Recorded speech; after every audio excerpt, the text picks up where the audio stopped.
మనము దేవుడే ఆలయమై ఉన్నాడు అని ప్రకటనకు చెప్పుకున్నాం కదా.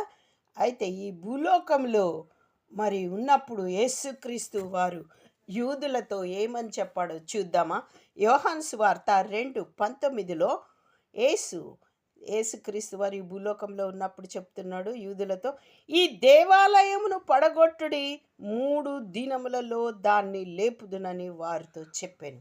వాళ్ళతో చెప్పగానే వాళ్ళు ఏమంటున్నారంటే, ఇది కట్టటానికి 46 సంవత్సరాలు పట్టినాయి, 3 రోజులలో దీన్ని ఏ విధంగా లేపుతావు అని అంటే 21వ వచనములో, అయితే యేసుక్రీస్తు వారు ఆయన తన శరీరమును దేవాలయమును గూర్చి ఈ మాట చెప్పాను.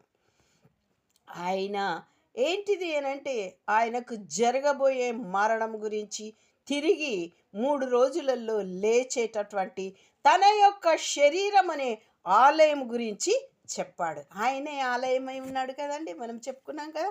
అయితే 1 రాజులు 8:27లో, నిశ్చయంగా దేవుడు ఈ లోకమందు నివాసము చేయడు, మహాకాశములు సహితము నిన్ను పట్టజాలవు, నేను కట్టించిన ఈ మందిరము ఎలాగు పట్టును అని జ్ఞాని అయిన సొలొమోను అంటున్నాడు. అవును, దేవునికి మహాకాశములే పట్టవు. ఆయన ఈ లోకంలో మనం ఆలయాలు కట్టి అందులో కూర్చోబెడదాము అని అనుకుంటే ఆయన ఏ విధంగా ఉంటాడు? ఆ?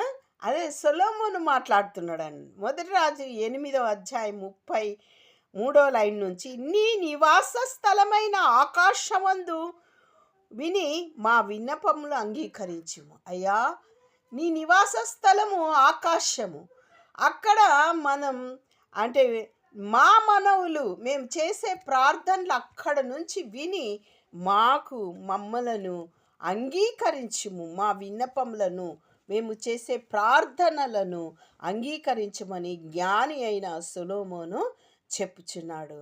యెషయా 66:1లో, యెహోవా ఇలాగు ఆజ్ఞ ఇచ్చుచున్నాడు.